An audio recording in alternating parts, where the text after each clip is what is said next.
here today to do a press rally on DTX in support of the Sierra Club and the Transit Riders Coalition.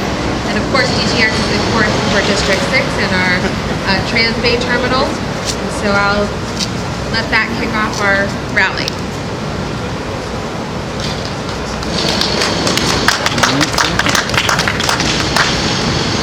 Good morning. My name is Bob Feinbaum, and this is the DTX Coalition.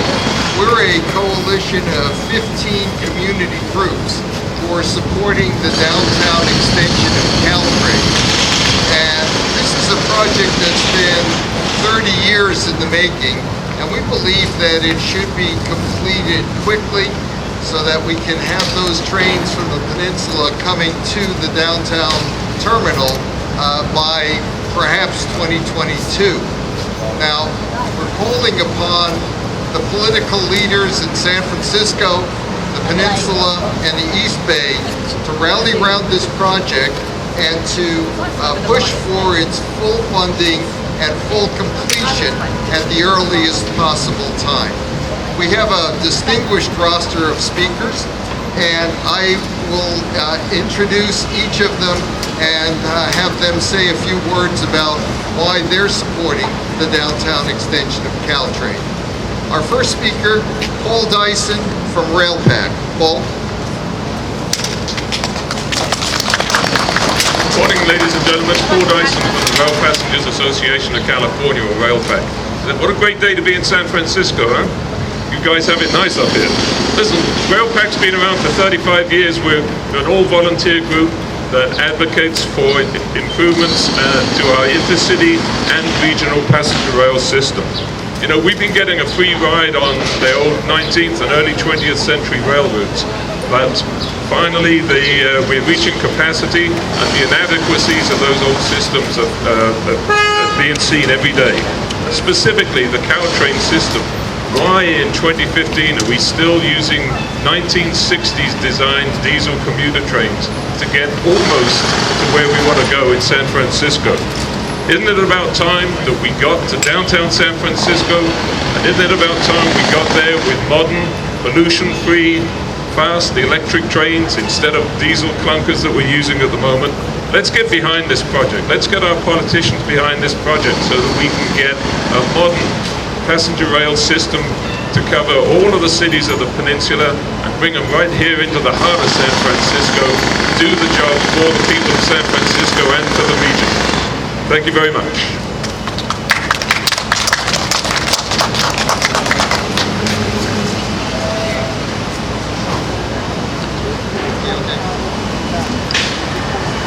Thanks, Paul. Next, it gives me great pleasure to introduce the woman who probably started this discussion of the downtown extension of Caltrain, Jane Morrison. Jane?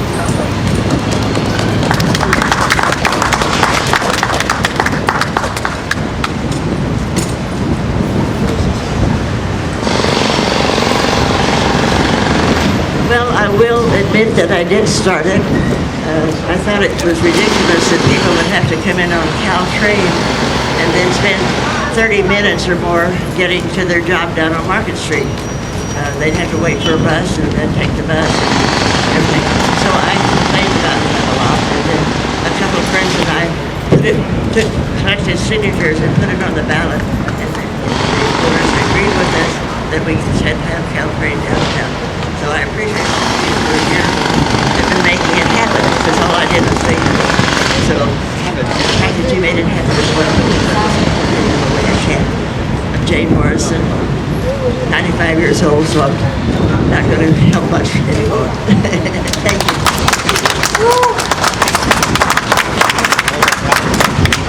Thank you. Thank you, Jane. Our next speaker is Tom Radulovich from Liverpool City.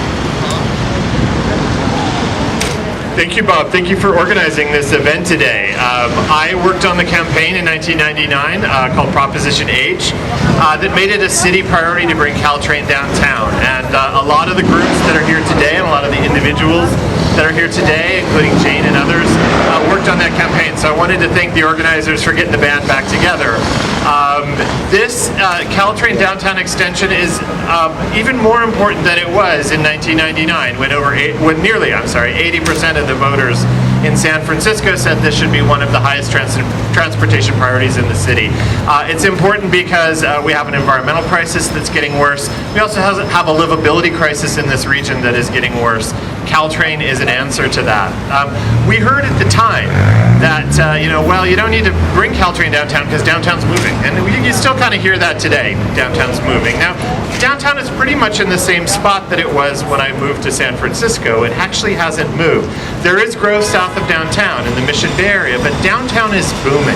And it is putting a tremendous strain on the transportation system that serves downtown. We are coasting on transit investments that the people of the Bay Area wisely made in the 1970s, BART and Muni Metro. So this extension provides a transportation solution for that peninsula commute, connecting the region's two biggest cities, San Francisco, San Jose, to the airports and all the cities in between. It also provides a very important solution to the East Bay commute, where we're having a lot of those capacity problems. The stations that are at capacity are Montgomery and Embarcadero. They're in the same area as the Transbay terminal. So in the near term, we're going to need to rely on those AC Transit Transbay buses, a beefed up Transbay service, into the new bus terminal that we're building to relieve capacity over the Bay Bridge corridor. Over the longer term, we need to think about extending Caltrain not only to downtown, but then across the bay, connecting with the existing rail lines under there. We don't have to choose. There's been this idea of a second BART tube. Do you go to Mission Bay, which is with the new growth area, or do you go to downtown, which is where you need to go to actually relieve capacity on the existing tube? Caltrain goes both places. We've got the station. It's being designed at its eastern end for an extension to the East Bay. So this is the smartest single transportation investment we as a region can make. I'm hoping that MTC, the Board of Supervisors, all of the other players, and there's a great many who make decisions about transportation funding, take the will of San Francisco's voters to heart. Keep this one of the region's and the city's top transportation priorities, and let's get this extension built. Thank you.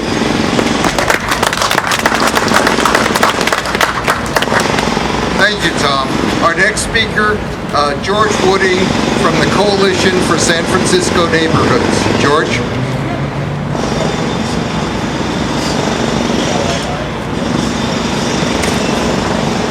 Thank you. My name is George Woody. With the Coalition of San Francisco Neighborhoods, we represent over 40 neighborhood groups in the city. And we work together to form opinions, public opinions, and vote on city issues. And we voted unanimously to keep the DTX, have Caltrans go all the way to the Transbay terminal. What I'm going to read was passed out. It is a simple resolution that our group passed. So forgive me while I look down a little bit, but I'm going to read this as quickly as I can.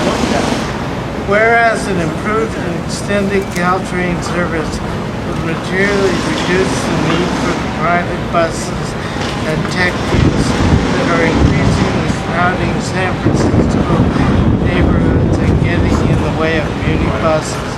And whereas an improved Caltrain extended into downtown San Francisco would provide speed and comfort and therefore reduce the tendency of travelers to drive into San Francisco or to take private tech buses into San Francisco. And whereas when 8 and eventually 9 separate rail lines and over 40 bus lines are served and connected by the stations through Transbay Transit Center, it will quickly take its place among the great transportation centers in the world.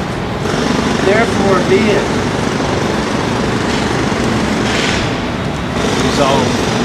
resolved that the 40 neighborhood groups we represent, Coalition for San Francisco otherwise known as CSFN, strongly supports the downtown extension of Caltrain, known as DTX, and be it further resolved that CSFN urges the City and County of San Francisco to henceforth provide DTX with the strong political backing needed to acquire the local, regional, state, and federal funds required to build the extension, and be it finally resolved that CSFN also urges the City and County of San Francisco to take whatever other actions are needed to ensure the DTX, as is currently laid out and designed, is completed without further delay, and that the extended Caltrain service is up and running by no later than 2021.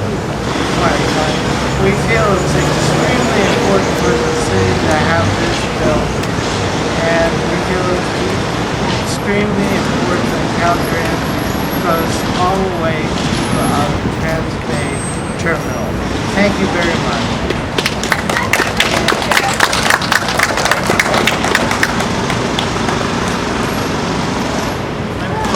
Thank you, George. Our next speaker is Adina Levin from Friends of Caltrain.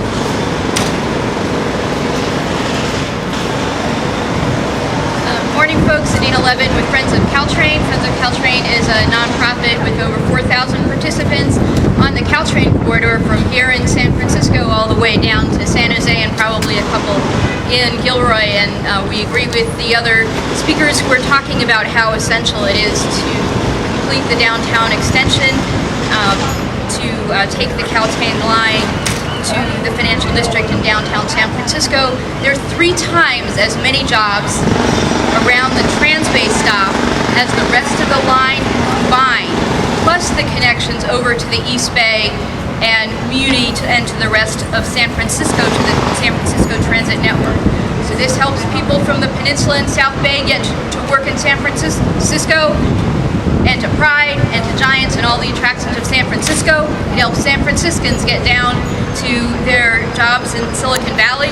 It's essential for the high-speed rail project, and therefore it's essential to have the project funding nailed down and the project completed as soon as possible. And one more critical thing about the Downtown Extension project: the ridership when the Downtown Extension project is going to continue to go up. Caltrain ridership has more than doubled over the last decade. It's the fastest growing transit service in the Bay Area, and that ridership is expected to continue to grow. So it's going to be essential for San Francisco and the region and the rest of the line to contribute to improvements, to carry those riders, to increase the capacity, to be able to double the capacity over the next decade, to take the passengers going to downtown San Francisco, completing electrification, longer trains, and partnering with high-speed rail to get the most out of the capacity on that line.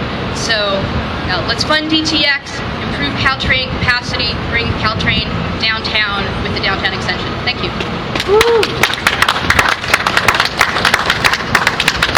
Thank you, Adina. Our next speaker, Howard Stroessner from the Sierra Club. Good morning, all. So great that we finally got this rally together. I want to thank Save Beauty and the other groups for coming here. I've been transportation chair for the Sierra Club about 30 years, and we've long had positions to try and get people out of their cars. We see this as an advantage. They get out of the cars and get on transit. There's less congestion downtown. This makes it easier for Muni to get around.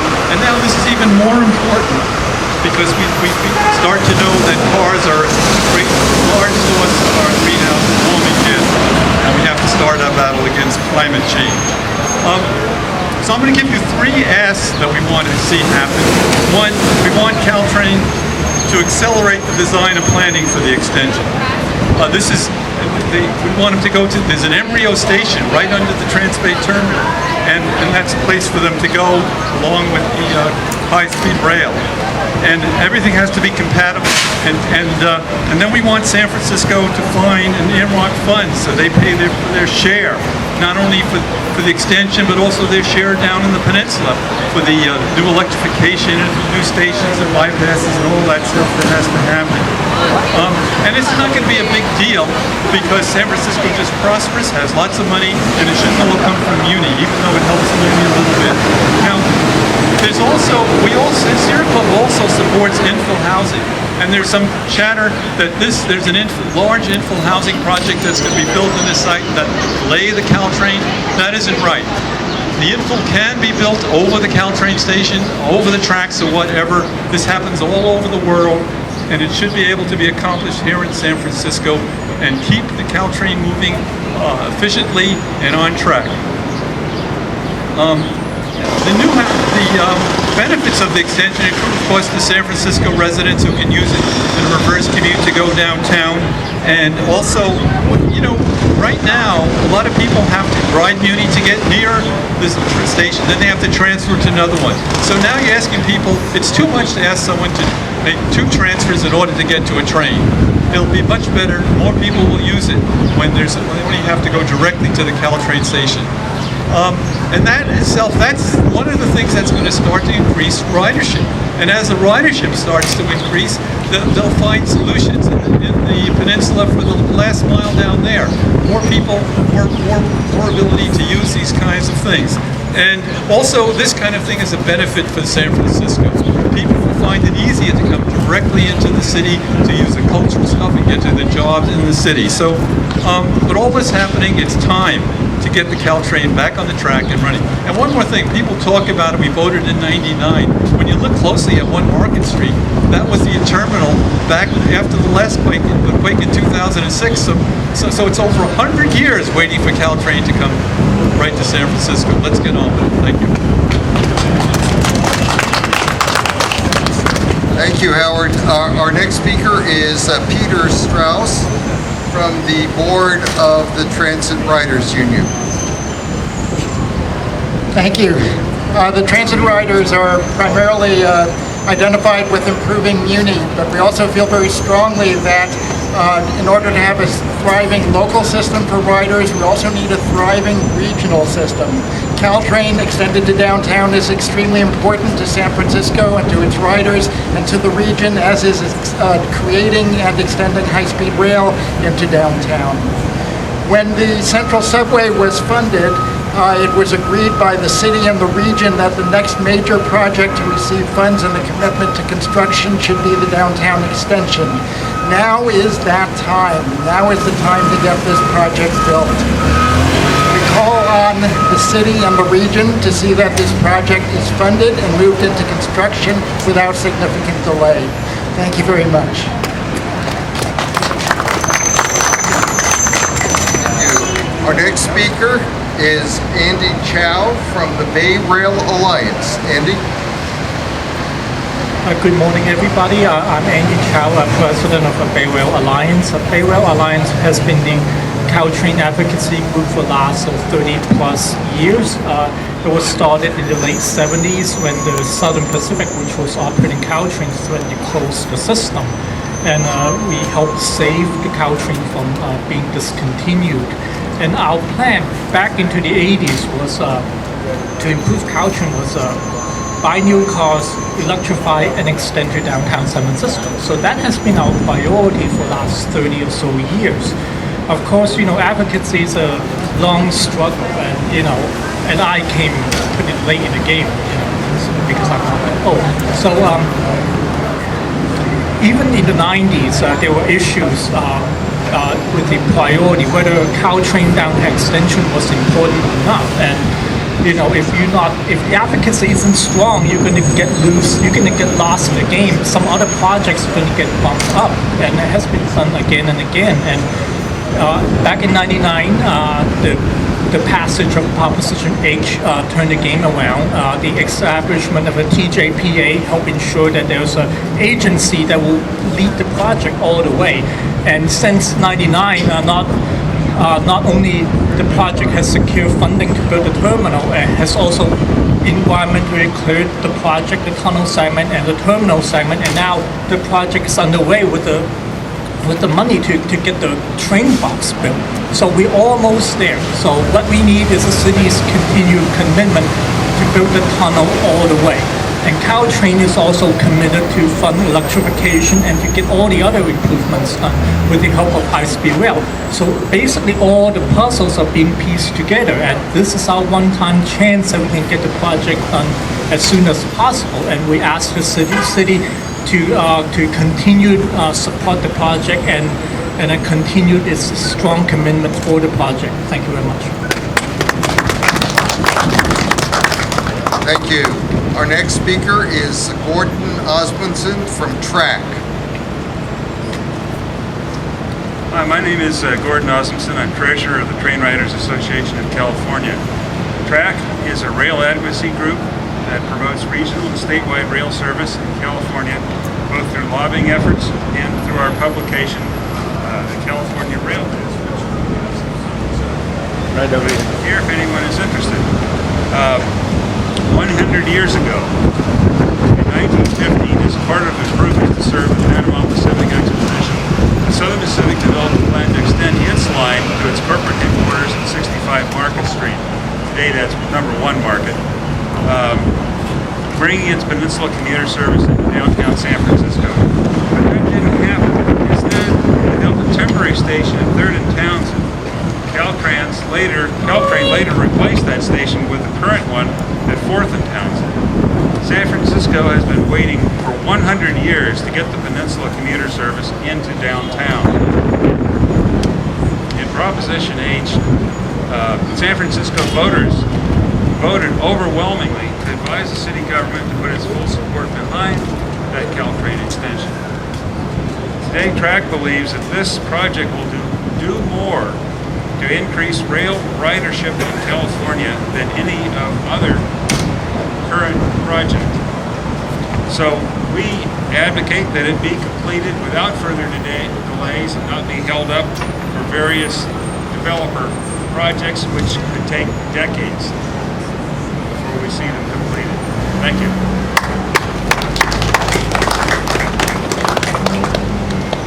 Thank you, Gordon. Our next speaker is Alex Doniak from the Mission Bay Alliance. Alex? Good afternoon. My name is Alex, and I'm with the Mission Bay Alliance. Thank you to the DTX Coalition for having us here today. The Mission Bay Alliance is a coalition of Mission Bay Hospital employees, nurses, neighbors, and San Francisco residents who are deeply concerned about the proposed Warriors Arena and Entertainment Center at Mission Bay. We believe the stadium will have a disastrous impact on the Mission Bay region and the UCSF hospital campus. The daily surge of 18,500 fans will flood the small, already congested Mission Bay region and bring traffic to a grinding halt. It will cause a virtual Carmageddon that will spill over, impacting surrounding neighborhoods, highways, San Francisco, and San Francisco's transportation system. The project's environmental impact report, released 2 weeks ago, reveals that the transportation and parking plan is piecemealed at best, a foretold disaster at worst. Now, we are discovering that the city is willing to spend billions on a new transportation upheaval, all to justify this 18,000-seat monstrosity. The Warriors Arena has been widely advertised as privately financed, yet now we find out that the city has been working quietly behind the scenes on a multi-billion-dollar taxpayer-funded plan to tear down Interstate 280 at Mission Bay and build an underground Caltrain line through the area, all to jam through this ill-conceived, poorly planned sports arena. We are deeply concerned about the city's efforts to bait the public with the promise of a privately funded stadium and then switch the vision to include a multi-billion-dollar transportation plan born on the backs of San Francisco taxpayers. It is unacceptable, and today we are calling on the mayor to be transparent about the motives behind a sudden change of tune, even after voters overwhelmingly approved the DTX extension. Is this substantial transportation plan all for the sake of an entertainment arena? The transportation overhaul will add decades to an existing plan, more than a decade in process, and would mean the Warriors would require the Warriors to, by the time it's completed, the Warriors will need a brand new stadium once it actually comes to fruition. Today we stand in solidarity with the coalition of SF neighborhoods, the DTX Coalition, the Sierra Club, SF Tomorrow, and many others. We demand answers from the city, and we ask residents to question whether a multi-billion-dollar, taxpayer-funded rail line can truly justify this ill-conceived arena. Thank you.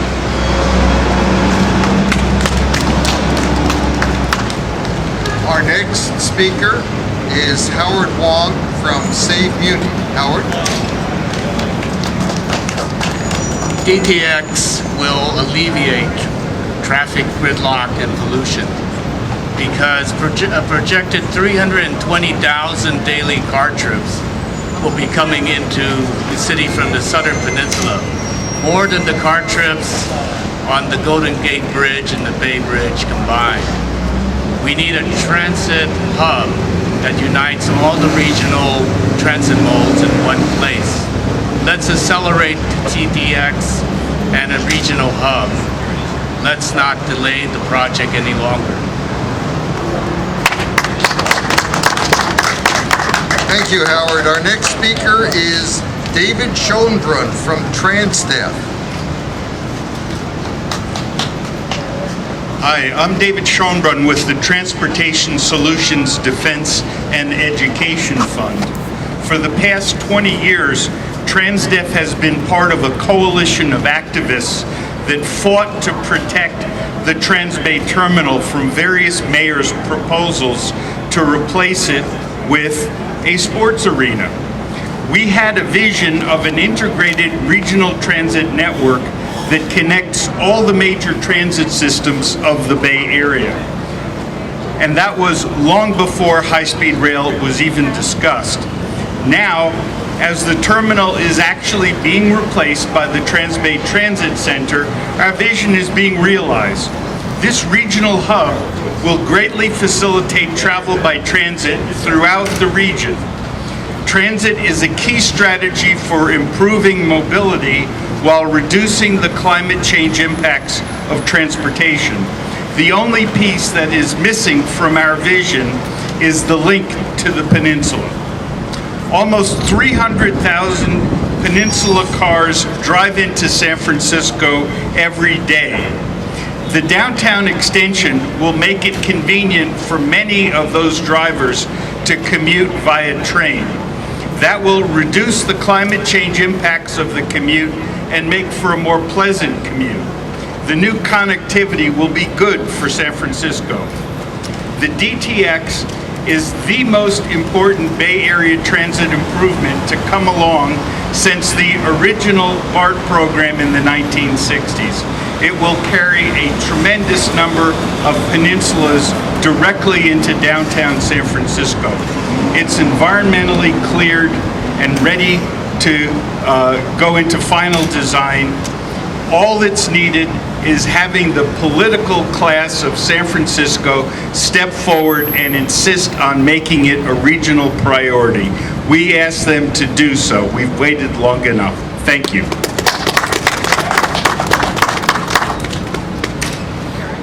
Our next speaker is Jerry Cawthon from the Bay Area Transportation Working Group. Good morning, everyone. The Bay Area Transportation Working Group has been around for about 3 years, and along with other groups, many of whom are here, we are working very hard to improve the transportation balance of the Bay Area from being totally dominated by automobiles to finding better ways of getting around.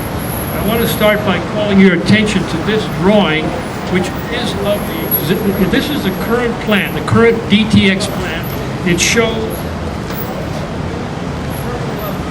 Can't hear you. Can't hear you. You'll see that the trackage here is all on the surface. It's not tunnel. The tunnel starts clear up. That's the tunnel. For that reason, it's a lot cheaper than what's being contemplated now down in the Mission Bay area. I'm going to read a short part of a letter from Professor Sherman Lewis Emeritus of State College that he sent to the Jillian Gillette, who is the mayor's associate spearheading the work in the Mission Bay. Just read a little of it. Building out Mission Bay and tearing down the freeway are visions. Those visions should be enlarged to encompass the entire city and region by pushing hard for a DTX extension of Caltrain to the new Transbay terminal.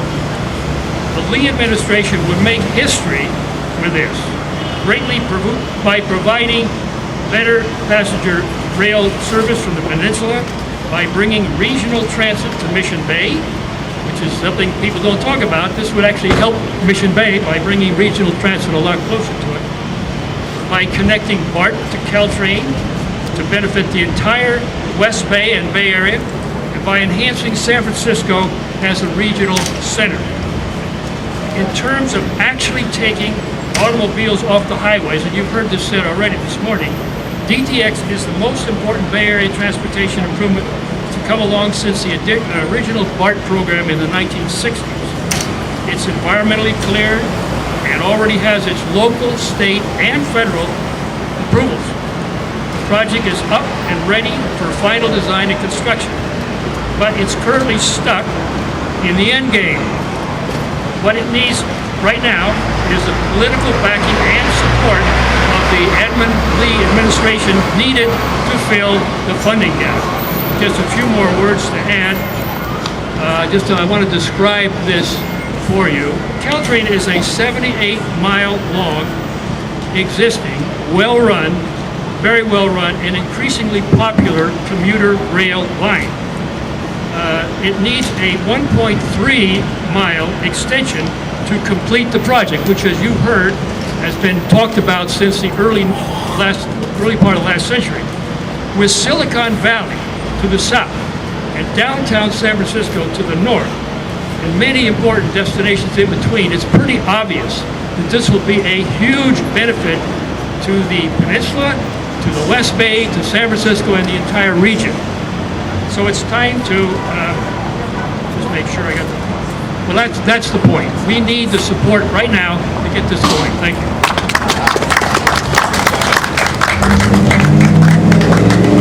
Thank you. You've heard from our distinguished speakers. Now, time for the press to ask any questions that you would like to. So, yes, sir. How much was the proposed funding for that to escalate and build it? The whole project. The proposed funding for the downtown extension? Do y'all have initial budget plan, or do you just you got all the money together to build this? The funding is approximately $3 billion, $2.5 to $3 billion to complete the downtown extension. The funding sources have been identified. They are coming from federal, state, and regional sources. So the money has been identified, and indeed, at the federal level, the downtown extension of Caltrain has been given the highest regional priority. So we have a lot of momentum going. We just need the political push to get these funds actually allocated so that the project can be completed. Yes? Timing impetus for the press conference, is there a decision coming up, or is there a decision coming up shortly? We are here today because of the fact that a number of our groups, I'm talking about Batwig, the Bay Area Transportation Working Group, Save Muni, and others, have adopted the downtown extension as the most important regional project. So we've seen that there's a lot of talk, a lot of support. In fact, I don't think anybody's opposed to the downtown extension, but there's not a lot of action in going after the funding.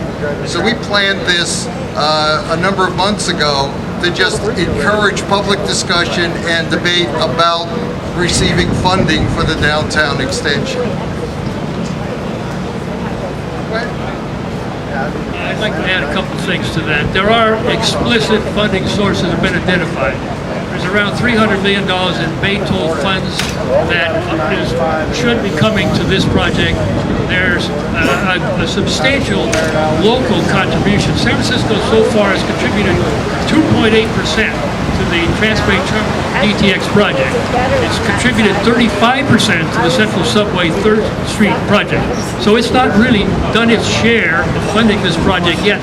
We would like to see the city take a little more interest in putting its own funding into the project. There's also funding from the High Speed Rail Authority, which there has not been a hard enough attempt to obtain. So let me just say that the Transbay Terminal project, the new terminal, has spent at least $600 million already to accommodate trains, both the Caltrain trains and the high-speed trains. $600 million has been spent out of the money that they had already for the terminal building. The High-Speed Rail Authority so far has contributed zero to the project, nothing. It needs political weight to get it. And the City and County of San Francisco has that political weight if it will assert that. There's also a passenger surcharge, maybe $1 for 10 years or whatever to help pay for it. That needs to be discussed. There's also a federal source, potentially as much as $650 million, even to $1 billion. That's a little bit iffy, but it's not totally absolved. And then there's other regional sources, like Mr. Feinbaum said, and local sources. But that, if you add all that up, the actual cost, by the way, is not $3 billion.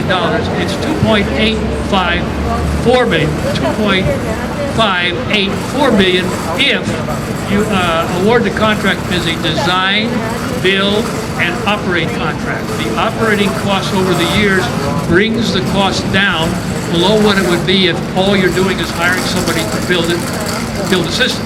So there is, it's manageable. The totals I just rattled off actually are more than that $2.8 billion, of which, by the way, $900 billion is already accounted for in addition. So it's really only $1.7 billion left.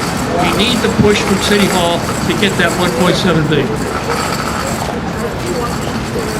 Next, yes, sir. Question. Who on the board of supervisors advocating or pushing the site concession? Who on the board of supervisors is sending away and asking As far as I know, every member of the Board of Supervisors is in favor of the downtown extension. Where do we put our pressure? The time. What you're raising is the issue of timing. Put your pressure on all of them, every single one of them, to increase their commitment and get the money flowing now. Not to just say that they're in favor of it, but to actually push the federal, state, and some of the regional agencies to actually come through with the funding. Whoever your supervisor is, talk to him or her.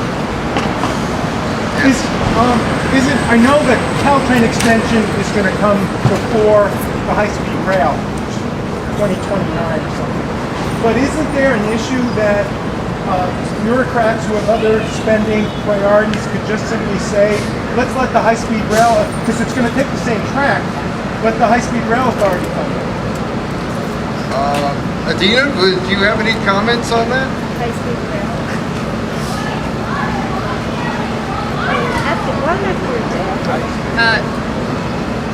So the High-Speed Rail Authority is about to restart its planning for the Peninsula Corridor starting this summer. And as Mr. Coffin told earlier, they have a component of this funding plan that has not yet been nailed down. And so the planning process this summer is, and going for the next couple of years, is the right time to work with high-speed rail to get them to nail down their component of the project. Thoughts on the 2 weeks ago, the supervisors in there told the owners access to funded. Are any thoughts on that? Is that a time would you, I'm sorry, I didn't get most of the question. Move on a little bit further up. A few months ago, when the city hall basically upheld the loan use classification in the center area,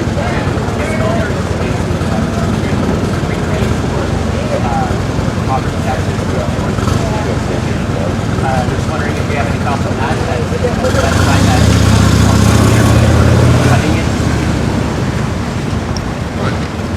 I'm glad you raised that question, because this is one bright spot in a situation that's been not so hot otherwise. The Mello-Roos is a district that's set up whereby the benefiting property owners, and as anybody who's been down there knows, a lot of very large buildings are being built today and are in the pipeline for the downtown area right around the Transpacific Terminal. Well, they obviously recognize that a major bus and rail center that's really the equivalent almost to Grand Central Station in New York will attract a lot of business. So they intelligently put their buildings there, and the city has intelligently said, okay, the city's given them some zoning exemptions. They were given higher than the traditional buildings and larger in exchange for the agreement to pay a Mello-Roos tax. And then early this year, the developers the owners of those big buildings got together. They hired a bunch of lobbyists, led by Willie Brown, who came in here and beat on the supervisors and the mayor to stop that Mello-Roos or reduce it substantially. The city, to its credit, stayed strong on that. They did not do it. They were threatened with a lawsuit. They did not cave into that. There was no lawsuit. The Mello-Roos will be collected. As soon as the building goes into operation, it'll begin paying the Mello-Roos tax.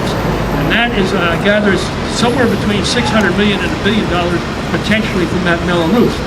I didn't even count that and what's missing. I count that as already being in the bag. Any more? Thank you all for coming, and we urge you to help support the downtown extension of Caltrain. Let's go get